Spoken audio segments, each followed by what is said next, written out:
Olá, galerinha, tudo bem? Quem está por aqui é o professor Everton Seixas, professor de História do Ensino Médio. E hoje vai trabalhar com o conteúdo aqui do terceiro ano do ensino médio sobre os povos do Antigo Oriente. Vamos fazer um grande resumão dos principais povos que existiram. Não vamos colocar, aí no caso, o Roma e a Grécia Antiga. Nós vamos falar de Egito, Mesopotâmia, Persas, Fenícios, China e Índia. Então, a gente vai fazer um grande resumão desses povos do Antigo Oriente. Então, vamos lá, vamos começar. Lembrando que, pelo aqui o mapa, os povos do Antigo Oriente eles vão deixar um legado muito grande, principalmente para o mundo ocidental. O mundo ocidental seria quem? Somos nós. E esse legado eles vão fazer tanto na parte cultural, na parte política, na parte arquitetônica, na parte econômica. Então, eles vão deixar uma série de legados que nós utilizamos hoje no nosso mundo ocidental. Mas todos a gente vai ver que tem características muito comuns, como a organização social, uma pirâmide muito bem hierarquizada, onde você tem uma elite que governa, e esse governante, sempre governante de forma hereditária, passando o poder de pai para filho, famílias poderosas compondo classes importantes da sociedade, como os sacerdotes, como funcionários de estados, como os guerreiros. A grande maioria da população está relacionado ao comércio, aos camponeses e também à base grupos escravizados. Então, essa organização social ela vai ser muito comum em todos os povos da Era Antiga, do mundo ocidental e também do mundo oriental. Outra coisa muito importante, eles vão deixar o registro da história através de documentos e principalmente dos seus livros sagrados. Então, muitos dos registros do que aconteceram, a gente vai achar através de documentos escritos, mas também relacionados a livros sagrados. Judaísmo, cristianismo, os Vedas na Índia e também as filosofias religiosas na China, com o confucionismo e o taoísmo. Eles vão deixar registrado. E esse legado universal, que eu te falei, em várias áreas, em vários campos, tanto na cultura, na arquitetura, na religião e etc. Pegando aqui o mapa, observando aqui o mapa, quando a gente fala em povos antigos do Antigo Oriente, estamos falando aqui da China, estamos falando aqui da Índia, estamos falando aqui dos persas, os persas onde hoje fica o Irã, a Mesopotâmia, onde fica o Iraque, os fenícios, onde fica a Síria e o Líbano, os hebreus, onde fica o Estado de Israel, e o Egito aqui no norte da África. Então, todos esses povos aqui compõem o que nós chamamos de Antigo Oriente. Toda essa região aqui, tanto da Ásia, o subcontinente do Oriente Médio e também o norte da África. E daí nós retiramos a Grécia Antiga e a Roma Antiga, são temas separados, capítulos à parte. E também dos povos africanos antigos e os povos da América Antiga também, que é um capítulo à parte. Então, já destacar esses povos que eu detalhei aqui no nosso mapa. Ok?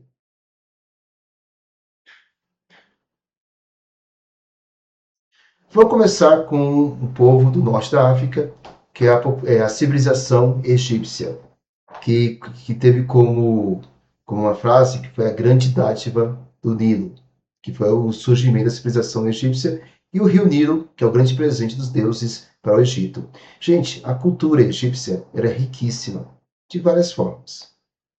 Nós temos a questão da sua organização política, que nós temos um faraó, que é visto como um enviado dos deuses.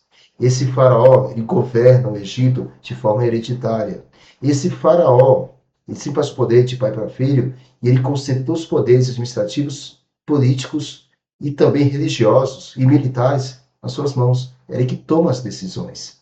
É esse faraó que é visto como enviado dos deuses, que quando ele morre, tem todo o processo de mumificação feita através dos sacerdotes. Lembrando que, no começo, somente os faraós eram mumificados, mas com o tempo, isso acabou tendo essa abertura para grande parte da população que pudesse pagar. No caso, pessoas ricas podiam ser mumificadas também, pessoas importantes podiam ser mumificadas também. No começo, somente o faraó e sua família.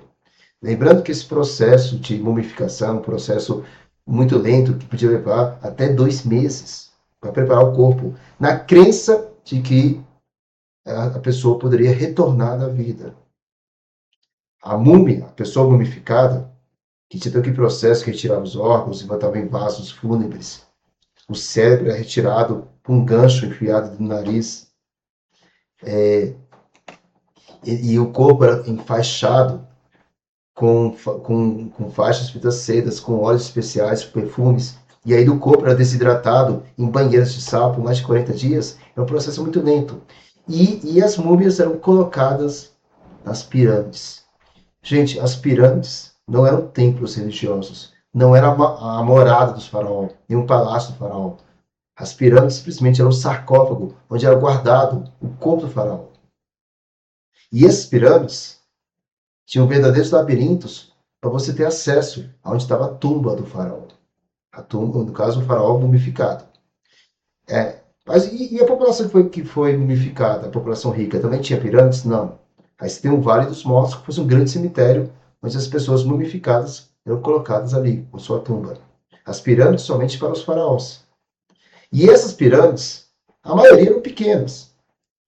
Tinha mais ou menos 5, 6 metros de altura. Mas as 3 grandes pirâmides, de Keops, Kefres e Miquelinos, são maiores que um prédio de 30 andares. Mas a maioria das pirâmides eram pequenas. E essas 3 pirâmides foram marcadas, que eram pirâmides bonitas, feitas de mármore branco, com topo feito a ouro, e com o tempo esse mármore foi roubado, foi arrancado da pirâmide. Essas pirâmides tinham muitas vezes inscrições, pragas, para ninguém tentar invadir, porque o faraó também levava todo o seu tesouro, para ninguém roubar o seu tesouro. Ninguém roubar o tesouro, o ouro do faraó. Então, gente, essa cultura, essa crença da vida após a morte, através do processo de mumificação, ela foi um dos maiores legados para criar várias histórias. A literatura, o cinema, que até hoje as pessoas seguem. E entre outras coisas também que deixaram como legado. A mitologia egípcia, sim, os deuses do Egito. Nós temos vários deuses. O deus Ra, o maior de todos, o deus Sol. Depois tem a história de Osíris que casou com Ísis e lutou contra Sete. E assim o seu filho Horus continuou com essa luta. Então, a história do Egito Antigo é formada principalmente por essa parte religiosa, da crença, do retorno dos mortos através do processo de mumificação e também das lendas da mitologia egípcia. E outro grande legado é a escrita, os hieróglifos. A escrita egípcia, que através são feitas por desenhos. No caso, você não tem um alfabeto, você tem desenhos e cada desenho representa uma palavra. E esses desenhos eram escritos e pintados, principalmente nos palácios e também nas pirâmides egípcias. Então, esse é o grande legado da cultura da civilização egípcia. Outra grande civilização que vai surgir nas margens de um rio, porque o Egito surgiu nas margens do rio Nilo, vai ser a Mesopotâmia, que vai surgir nas margens de 2 grandes rios, o rio Tigres e o rio Eufrates, que hoje ficam no Iraque. Hoje ficam no Iraque, conforme mostrei no mapa anteriormente. No caso da civilização mesopotâmica, nós tivemos várias civilizações vivendo em um período que durou mais de 2.000 anos. Então, a Mesopotâmia é um nome da história de várias civilizações que vão surgir nas margens do rio Tigres e Eufrates. Nós teremos, primeiros, os sumérios, depois os acadianos, depois os caldeus, os assírios, os babilônicos. Então, vão vários povos, várias civilizações que vão viver nessa história que nós chamamos de Mesopotâmia. São povos que vão viver principalmente da irrigação das águas do rio Tigres e Eufrates. E a palavra Mesopotâmia quer dizer o quê? Terra entre rios, entre esses 2 rios, o Tigres e Eufrates. E essa civilização, através da agricultura e da pecuária, que vão retirar essa água. E nas margens ali, que é uma região muito desértica, assim como a civilização egípcia também, que é uma região desértica, eles conseguem extrair essa água e daí surgir essas grandes civilizações. Os legados da civilização mesopotâmica são inúmeros, entre eles o Código de Hammurabi, um dos primeiros códigos, uma das primeiras leis que existiram no planeta, que trazia uma ideia de reparação. Como assim reparação? Se você comete um crime, você vai ser penalizado. E aquela vítima vai ser o quê? Reparado de alguma forma.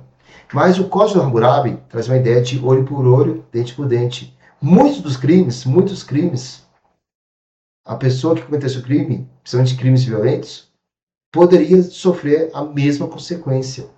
Então, se de repente você matou uma pessoa, você ganharia pena de morte.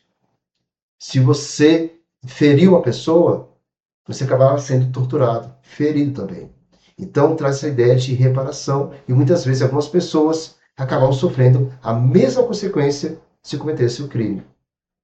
Então, esse foi o Código Hammurabi.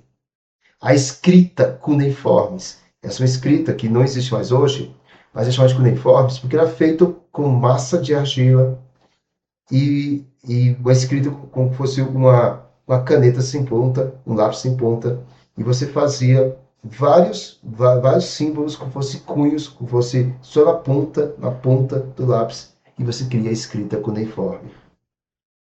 Os zigurates, essas grandes construções, zigurates são grandes construções que existiram na Mesopotâmia. Tem a lenda que houve a Torre de Babel, a torre mais alta que existia naquela época. Mas os zigurates, os grandes palácios, no caso dos jardins suspensos da Babilônia, que esse palácio piramidal, mas uma pirâmide feita em degraus, não é uma pirâmide lisa, que nem dos egípcios. Isso é muito importante, gente, olha só, vai destacar, que a pirâmide do Egito são pirâmides lisas. As pirâmides mesopotâmicas eram em degraus. No caso dos povos astecas, também vão fazer pirâmides em degraus, não serão pirâmides lisas. Lembrando que muita gente pergunta, mas como é que civilizações de locais diferentes conseguiram fazer grandes construções, no caso pirâmides? E até existem lendas de que foram extraterrestres que fizeram essas pirâmides. Não. No caso das pirâmides, porque são as construções arquitetônicas mais simples para você fazer determinada altura. Você consegue encaixar 3 ou 4 lados com um topo firme e assim você tem uma estrutura. E assim várias civilizações encontraram esse formato que é o mais simples. Por isso que as primeiras construções dos povos antigos eram mais piramidal, o formato de pirâmide. Então, gente, os zigurates, que são os jardins suspensos, os famosos jardins suspensos, porque essa pirâmide e em volta dele haviam várias plantas. Isso foi feito por um imperador mesopotâmico que sua esposa saiu de uma região mais verde e tinha muita saudade. E ele, para poder agradar sua esposa, mandou colocar várias plantas em volta dos vários degraus. E assim, quem via lá de baixo, parecia que tinham plantas suspensas. Daí veio o nome Jardins Suspensos. Então, gente, a Mesopotâmia deixou também uma série de legados na arquitetura, na escrita e também na questão, principalmente no código, que traz uma ideia de reparação.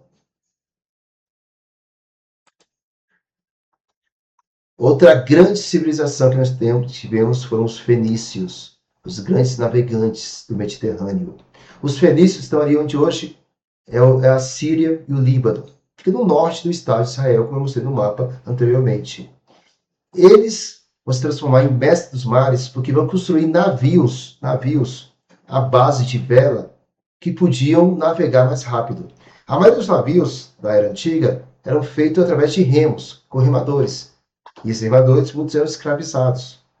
Mas navios que não podiam viajar por muito tempo porque os remadores escravizados não tinham força para cruzar o oceano. E assim nascem uns modelos de navios, a vela, no caso dos fenícios, que com a força dos ventos empurravam o navio, que eles conseguiam cruzar os oceanos. Os fenícios vão ficar famosos, além da construção dos navios, também pelo alfabeto, o alfabeto fonético fenício. Um alfabeto que não usa símbolos para representar uma palavra, que nem os hieróglifos egípcios. Eram simplesmente 22 letras que, misturado com outras letras, você forma palavras. E assim o aprendizado é muito mais rápido e muito mais acessível. Para você ter uma ideia, A escrita egípcia tinha mais de 5.000 símbolos, mais de 5.000 hieróglifos. A chinesa, a mandarim, do mesmo jeito, mais de 5.000 símbolos. Para você aprender esses 5.000 símbolos, demanda muito, muito tempo. E acaba restringindo somente algumas pessoas a aprender a ler e escrever. Quando você cria um alfabeto fonético com 22 letras, você acaba abrangendo. Ele é mais acessível. O aprendizado é mais fácil, mais rápido. E esse alfabeto vai servir de base para a construção do alfabeto, tanto dos gregos e depois do latim romano, que vai gerar as línguas modernas como o espanhol, o francês, o italiano e a nossa língua portuguesa. Então, os fenícios também vão criar uma série de redes comerciais pelo mar Mediterrâneo, saindo da região onde existiam suas cidades-estados, cidades independentes, como a cidade de Tiro, Sidom e Biblos. E essas cidades viviam principalmente na produção de tecidos de cores púrpuras.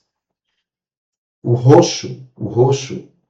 púrpura roxo dos fenícios, eles extraíam através de moluscos que eles pescavam no fundo dos oceanos, cozinhavam os moluscos para extrair uma tinta roxa, mergulhavam seus tecidos e tinha uma cor muito viva, muito forte. Fez muito sucesso no comércio mediterrâneo, onde eles vão construir outras cidades, entre elas a cidade de Cartago, que hoje é a capital, que é a cidade de Tunis, capital da Tunísia, que fica no norte da África. E Cartago a gente vai ver principalmente no confronto contra os romanos, que foram os grandes rivais dos romanos no início da história da expansão romana.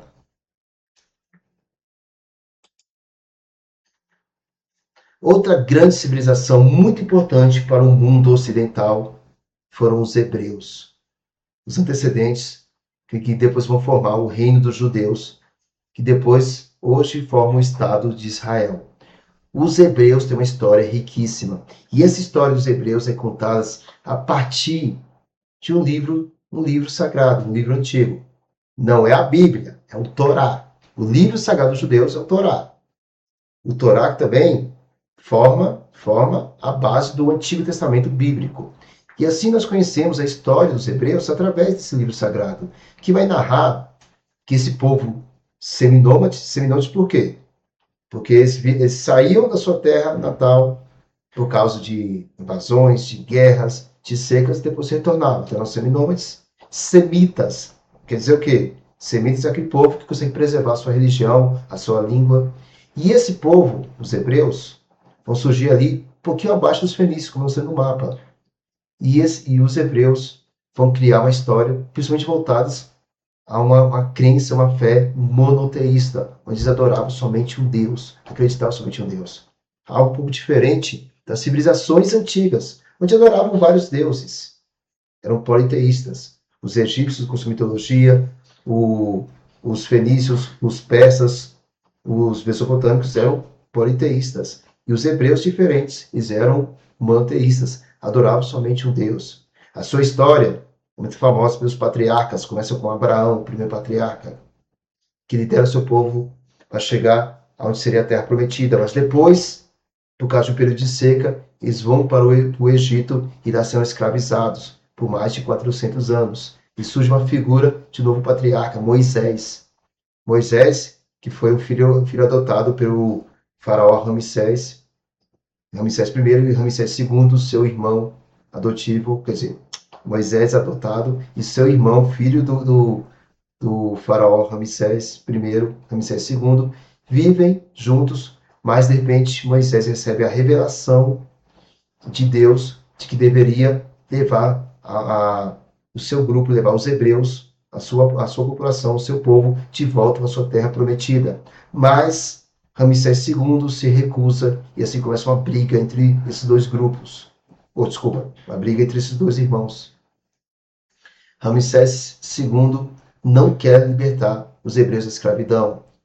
E assim Deus começa a punir o faraó e a civilização egípcia para tentar libertar o seu povo. E assim começa uma série de pragas, uma atrás da outra, gerando as 10 famosas pragas do Egito, sendo que nós temos o rio Nilo, que vira um rio de sangue, a morte dos peixes, a invasão de sapos, invasão de moscas, mosquitos, doenças dos animais, doenças, as chagas nos humanos, o dia que vira noite, tempestade de granizo, a invasão de gafanhotos e até a morte dos primogênitos, o filho mais velho. E quando o faraó perde o seu filho, ele acaba amolecendo, liberta os hebreus, e quando os hebreus estão fugindo do Egito, ele se arrepende, manda o seu exército ir atrás dos hebreus, e lá Moisés acaba abrindo, lá um trecho do Mar Vermelho, acaba abrindo o Mar Vermelho, e os hebreus conseguem fugir do Egito. E quando o exército egípcio está vindo atrás, Moisés fecha o mar, e assim o faraó desiste de perseguir o povo hebreu. E eles ficam perdidos por mais de 40 anos lá, próximo lá do deserto da Península do Oriente Médio, do deserto arábico, até chegar à Terra Prometida. Mas Moisés acaba recebendo as tábuas das leis, que formam os 10 mandamentos, até chegar na sua Terra Prometida. Mas ele não chega, ele acaba morrendo antes, e José, que é seu discípulo, acaba conduzindo os hebreus. Quando os hebreus chegam na Terra Prometida, acaba entrando em conflito contra uma série de povos que vinham lá também. Filisteus, cananeus, acabam brigando e vão surgir as figuras dos juízes, como Sansão, por exemplo. Sansão, que tinha os cabelos grandes, tinha força, que namorou com Dalila, e quando Dalila descobriu seu segredo, cortou seu cabelo e perdeu as forças. E também dos reis, no caso, Saul, Davi e Salomão.